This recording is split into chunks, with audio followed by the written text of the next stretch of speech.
Bonjour les amis, vous êtes avec les Gilets jaunes constituants Pays de l'Urepoix.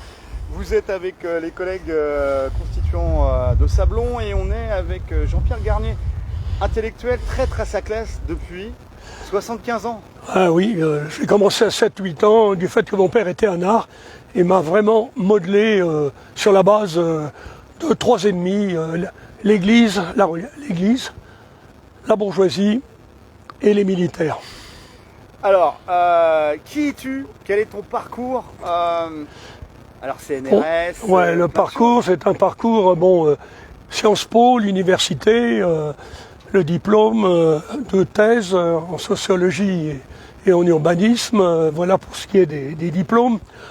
La suite, un peu par hasard, sur les conseils d'un prof, je me suis lancé dans l'urbanisme et l'aménagement.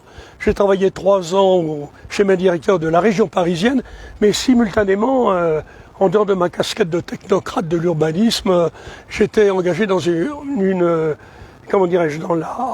trotskisme, qui était une organisation, la JCR, Jeunesse communiste révolutionnaire, qui était guévariste et castriste. Et ça t'a amené au bout de 3 ans à partir sans prévenir et aller à Cuba faire la même chose, l'urbanisme et l'aménagement pour le plan directeur de La Havane. Là-bas, alors c'était l'époque où la révolution cubaine était encore à ses débuts. J'ai joué toutes les cartes, si on peut dire. Je suis engagé dans la milice cubaine parce que le régime attendait un nouveau débarquement du type de la baie des cochons de la part de l'impérialisme américain. Donc un peu de milice, là, d'entraînement à la contre-guérilla.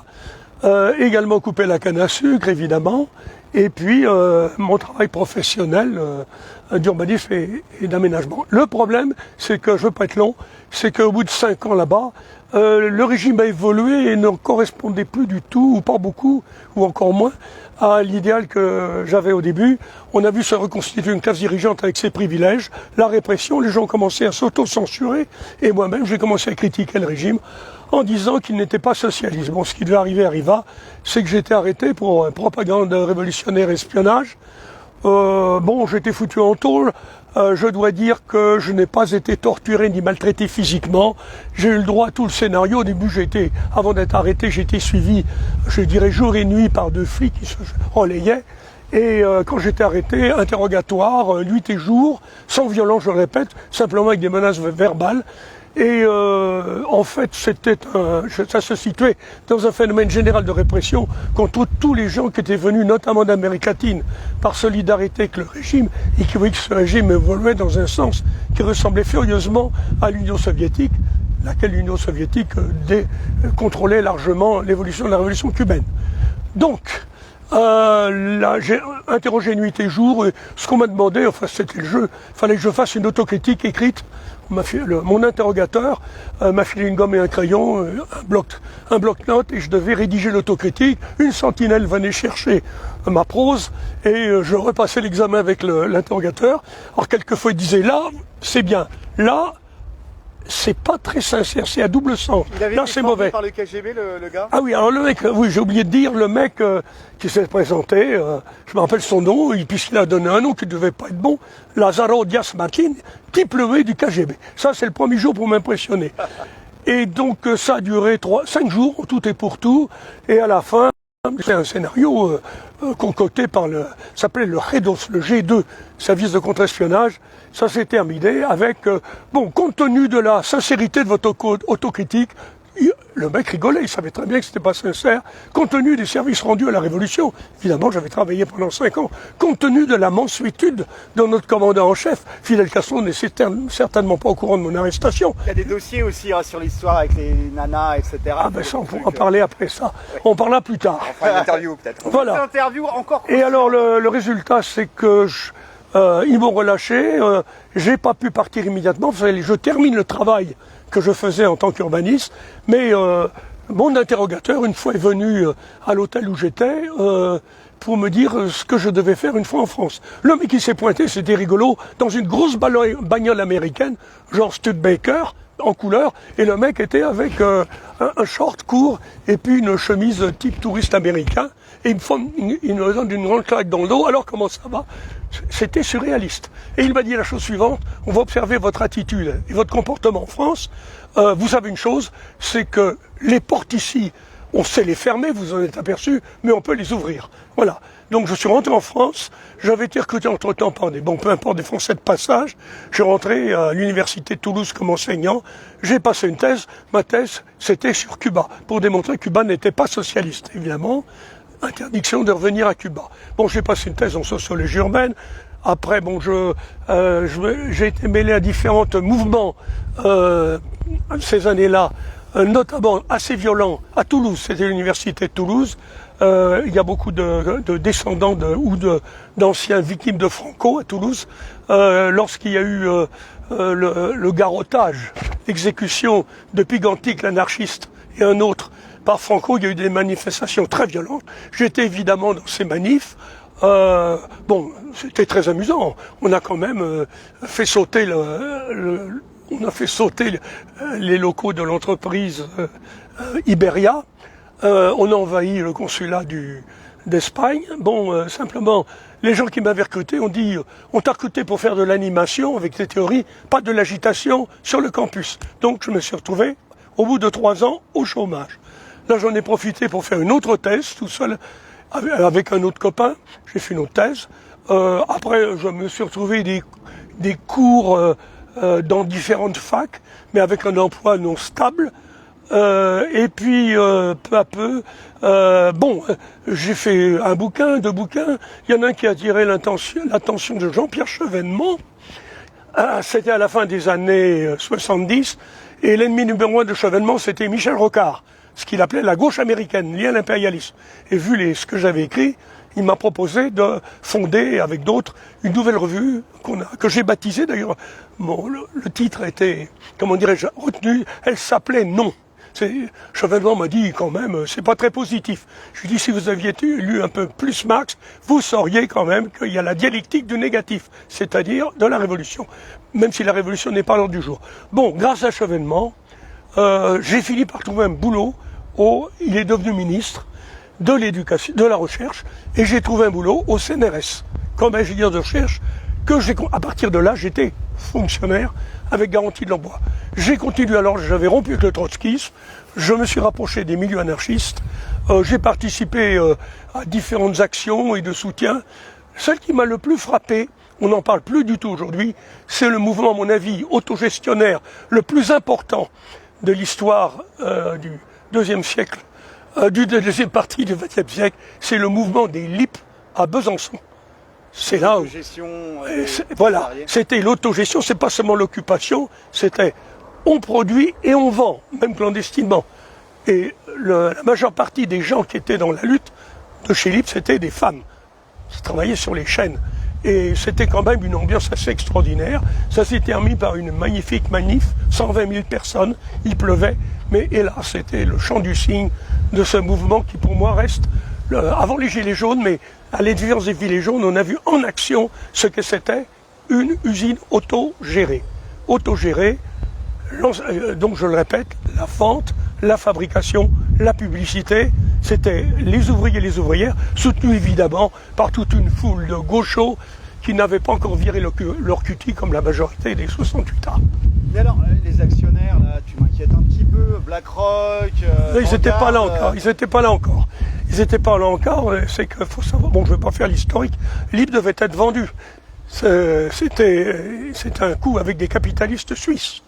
Voilà, donc c'était le refus que l'usine soit fermée et les gens mis au chômage.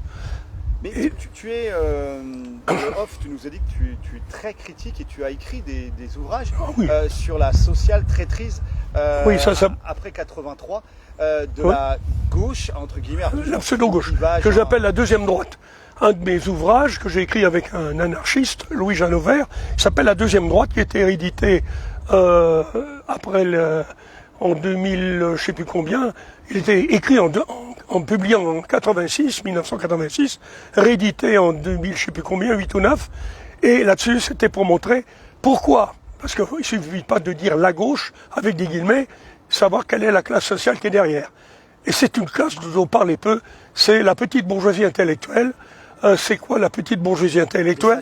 Les sachants, ceux qui savent. Les sachants, ceux qui savent, c'est pas la petite bourgeoisie traditionnelle, hein, profession libérale, artisans, commerçants, c'est ceux qui ont du savoir, entre guillemets, hein, ingénieurs, cadres, techniciens, enseignants, chercheurs, journalistes.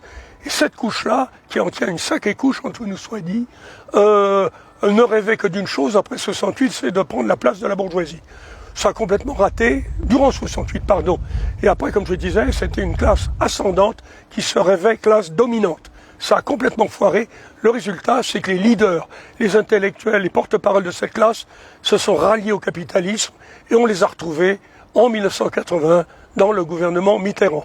Alors pendant 2 ans, ils ont fait des réformes, fallait quand même bien en faire, ça bougeait beaucoup en France, mais c'était des réformes dans le cadre du capitalisme, et après il y a eu le fameux tournant dit de la rigueur, avec Jacques Delors comme ministre de l'économie, et Laurent Fabius, une belle pourriture, on nous soit dit. On peut pas dire ça, on est en live, hein, on est pacifique et bienveillant. Voilà, ah bon, un monsieur avec une éthique un peu spéciale. Oui, qui disait que Al-Nosra faisait du bon boulot en massacrant la population en Syrie, oui. Là-dessus, donc, on est sur de la social traîtrise. Ah oui. Toi, on le sait, tu as une sensibilité prolétarienne, malgré le fait que tu es un sachant, puisque tu es passé dans le système. Oui, je suis en rupture avec ma classe, c'est-à-dire que je n'ai pas une rupture pratique. J'étais payé par l'État, comme enseignant et comme chercheur, jusqu'à ma retraite, y compris pendant ma retraite maintenant. Tu as 82 ans. Voilà. Bon pied, bon oeil. Voilà, bon pied, bon oeil. Bon pied, je ne sais pas. Je ne peux pas faire un 100 mètres maintenant. Mais je suis resté, et aujourd'hui, alors, pour être plus clair, qu'est-ce que je fais et je continue à faire, à militer contre le capitalisme sous ces 2 formes actuelles. Il y a d'autres formes. Un, c'est la dictature covidiste, hein, c'est-à-dire l'obligation vaccinale. On va pas trop en parler parce que si on va se faire sauter le live, D'accord. Hein, tu sais, Ouais. Les financements de Facebook avec tout ça. Bon, on va, voilà. Bah oui, oui. Vous êtes au courant, les amis. Le confinement et tout le reste. Hein. Et le deuxième, c'est la guerre menée par l'impérialisme américain en Ukraine, sous couvert d'agression russe. En fait, c'est pas une agression, c'est une riposte. Mais on peut examiner de près, là, je suis quand même bien au courant, j'étudie ça depuis des années. Ça nous amènerait sur d'autres vidéos. Oui, hein, oui. Beaucoup plus avec de la data, etc. Ah oui, oui. On parlerait aussi d'attaque de toute la social traîtrise de ces sachants qui veulent un autre capitalisme, Ah oui. qui veulent un autre monde. Un autre monde est possible. En fait, pour eux, c'est un autre monde capitaliste est possible, ou un monde autrement capitaliste, mais surtout pas un monde autre que capitaliste. Donc on n'attaque pas la banque, on n'attaque pas la finance, on n'attaque pas le veau d'or, on n'attaque pas les marchés. Non, on demande des réformes. C'est des réformistes. Et puis on place des copains à la tête des banques et des institutions, hein, évidemment. Alors là, ça nous amènerait à la France insoumise. Ben oui. Si on est dans le réformisme et la Oui, compromission intégrale. ce que j'appelle le bobotariat, moi. Hein. T'as envie de dire 2-3 choses sur Ruffin? Je crois qu'il est un peu tôt. Non, Martine Aubry. Ruffin, je retiens ce qu'il a dit récemment. Ruffin se voit déjà président de la République aux prochaines élections. Il est d'une ambition dévorante.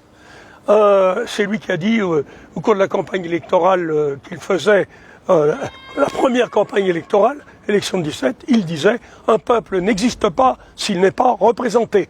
Donc les représentants, le mandat représentatif, Ouais, les amis, surtout pas de mandat impératif et révocatoire. Ah non, tout C'est la pas. fin de leur gamelle. Ouais, ça, là, il se sent plus, il gagne bien sa vie, 8 000 € par mois, plus tous les passe-droits qu'il peut y avoir, que ce soit le train, les voyages, la bouffe, le logement à Paris, etc. On l'avait déjà attrapé en face de l'Assemblée nationale Ouais. et on lui avait posé la question, citoyen Ruffin, est-ce qu'on peut être en démocratie sans être en souveraineté? Et la pierre angulaire de la souveraineté populaire, c'est le contrôle du peuple en temps réel et permanent sur le circuit du Trésor. Ouais. Il nous avait dit, emballé, hein, puisqu'il avait travaillé chez Fakir avant, il avait fait Il est le fondateur de Fakir. Il avait fait les choses très bien, Ouais. mais il avait dit oui, et puis après, oh non, on ne peut pas, parce qu'il y a les traités européens, Oui. et puis derrière, il y a l'OMS, derrière, il y a l'OTAN, il y a tout Il fait partie de tous ces pseudo-insoumis qui ne veulent quitter ni l'OMS, ni l'Union Européenne, ni l'OTAN. Voilà, sur ces belles paroles, 14 minutes, on a été très concis. Merci de cet échange, ça nous amène sur beaucoup d'autres Oui, vidéos. on pourra parler de cette organisation pseudo-anticapitaliste qui s'appelle ATTAC, Avec grand plaisir téléguidée par Georges Soros, entre autres. et avec du dossier. Force et honneur les amis, on ne lâche rien. Merci citoyen de cet échange, merci de ton temps. 82 ans, bon pied, bon oeil. Et à l'instar de notre collègue et notre ami, on ne lâche rien. On lâche rien.